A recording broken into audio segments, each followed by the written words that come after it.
Hello student, इस video में सतह रसायन मतलब सरफेस केमिस्ट्री चैप्टर में सेलेक्टिविटी का डिस्कस करेंगे। आज इस वीडियो में सेलेक्टिविटी मतलब चयन क्षमता, वर्णन क्षमता की चर्चा हम लोग करेंगे। ये इम्पोर्टेंट टॉपिक है ना। हम लोग ये जानेंगे वर्णन क्षमता, चयन क्षमता क्या है। दोनों एक ही चीज़ है जिसको इंग्लिश में हम सेलेक्टिविटी के नाम से जानते हैं।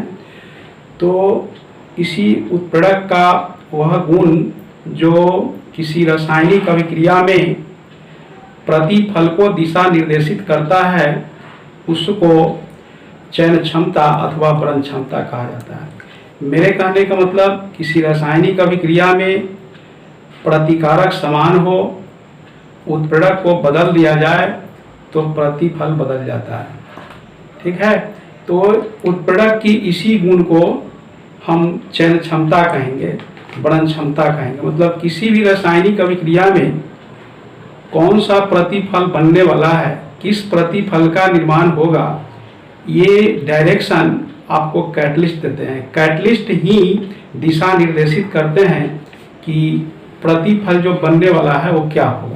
ठीक है ना। तो हमारे कहने का मतलब किसी रासायनिक अभिक्रिया में उत्प्रेरक का वह गुण जो प्रतिफल को दिशा निर्देशित करे उसको हम सेलेक्टिविटी, चयन क्षमता अथवा वर्णन क्षमता कहते हैं। अर्थात किसी रासायनिक अभिक्रिया में प्रतिकारक समान हो और उत्प्रेरक को बदल दिया जाए तो प्रतिफल भी अलग अलग होंगे, भिन्न भिन्न होंगे, प्रतिफल भी बदल जाएंगे। जैसे हम देखते हैं कि एग्जाम्पल, ये कार्बन मोनोऑक्साइड जो है हाइड्रोजन से अभिक्रिया करके भिन्न भिन्न कैटलिस्ट की उपस्थिति में भिन्न भिन्न तरह के प्रतिफल का निर्माण करता है। CO प्लस H2 मतलब कार्बन मोनोऑक्साइड हाइड्रोजन के साथ निकेल उत्प्रेरक की उपस्थिति में, निकेल कैटलिस्ट की उपस्थिति में मीथेन गैस और वाटर वेपर का निर्माण करता है। लेकिन हम कैटलिस्ट को बदल देते हैं। मतलब ये निकेल की जगह एक दूसरे तरह का कैटलिस्ट जिंक ऑक्साइड और क्रोमियम ऑक्साइड को लाते हैं। तो इनकी उपस्थिति में ये मिथनॉल का निर्माण करते हैं। तो हम देखते क्या है कि ये रिएक्शन में आपको रिएक्टेंट सेम है लेकिन कैटलिस्ट बदलने के साथ ही प्रोडक्ट जो है बदल जा रहा है। और एक तीसरा है कार्बन मोनोऑक्साइड प्लस हाइड्रोजन, ये कॉपर की उपस्थिति में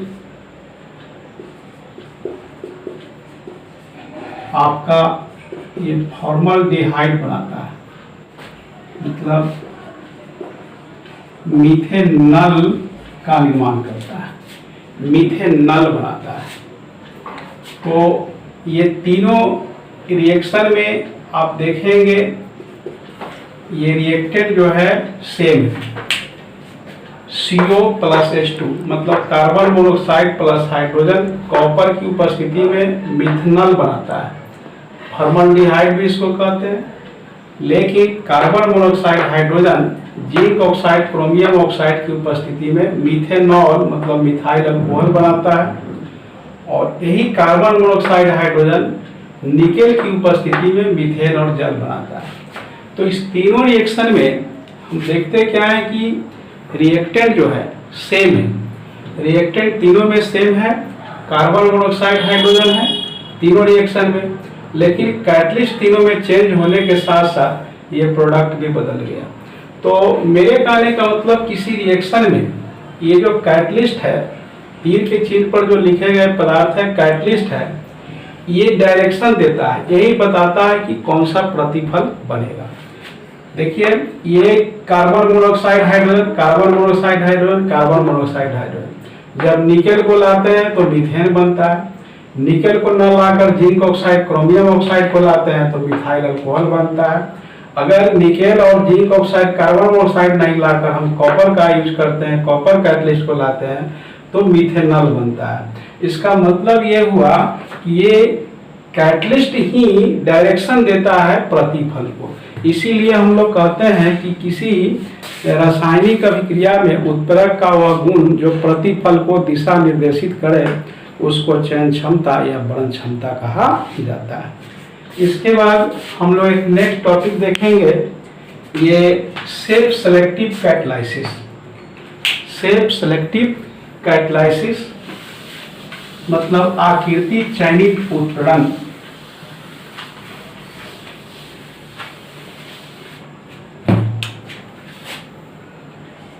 self selective catalysis by zeolite means zeolite द्वारा आकृति चयनित उत्प्रेरण। इसको सिर्फ आप सेल्फ सेलेक्टिव कैटलाइसिस आकृति चयनित उत्प्रेरण भी कह सकते हैं। ये सिर्फ सेल्फ सेलेक्टिव कैटलाइसिस क्या है?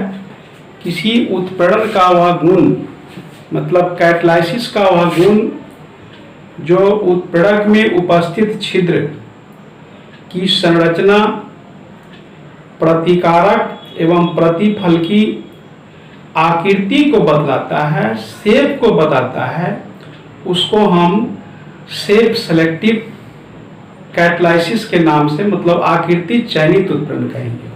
हमारे कहने का मतलब किसी कैटलाइसिस मतलब किसी उत्प्रेरण का वह गुण जो उत्प्रेरक में प्रेजेंट छिद्र संरचना, प्रतिकारक प्रतिफल के अणु की आकृति को बताए, उसको हम आकृति चयनित उत्प्रेरण के नाम से जानते हैं। जैसे ये जो जियोलाइट है उसका आकार हनी भी मतलब मधुमक्खी की छत्ते की तरह होना है ना। तो हम लोग एक बार फिर से इसको रिपीट कर ले। आपसे कोई पूछे या जाने कि ये सेल्फ सेलेक्टिव कैटलाइसिस क्या है, तो आप कहेंगे किसी उत्प्रेरण का वह गुण जो उत्प्रेरक में प्रेजेंट मतलब उपस्थित छिद्र संरचना, ये प्रतिकारक प्रतिफल के अणु की आकृति को बतलाए, उसको हम आकृति चयनित उत्प्रेरण कहेंगे।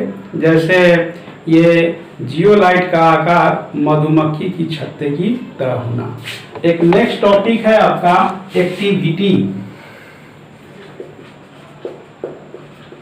एक्टिविटी मीन्स सक्रियता या क्रियाशीलता कही, क्रियाशीलता। एक्टिविटी सक्रियता क्या है, क्रियाशीलता क्या है? तो किसी उत्प्रेरक का वह गुण जो रासायनिक अभिक्रिया में अपनी सक्रियता को दर्शाता है। मतलब मेरे कहने का मतलब किसी रासायनिक अभिक्रिया में उत्प्रेरक की सक्रियता को ही क्रियाशीलता कहते हैं, जो उसके रासायनिक अधिशोषण पर निर्भर करता है।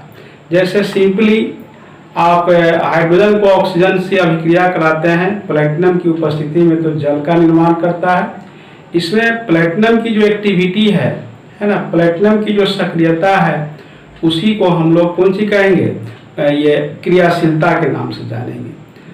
ठीक है ना। तो ये क्वेश्चन हो कि एक्टिविटी क्या है, क्रियाशीलता क्या है, तो आप कहेंगे किसी रासायनिक अभिक्रिया में इन्वॉल्व उत्प्रेरक की, किसी रासायनिक अभिक्रिया में इन्वॉल्व मतलब संलग्न उत्प्रेरक की सक्रियता को हम उसकी क्रियाशीलता के नाम से जानते हैं, जो रासायनिक अधिशोषण पर निर्भर करता है। ठीक है ना। जैसे सिंपली आपका ये इथिलीन का निकेल की उपस्थिति में हाइड्रोजन से अभिक्रिया करके इथेन का बनाना, इसमें निकेल की सक्रियता को हम एक्टिविटी या क्रियाशीलता के नाम से जानेंगे।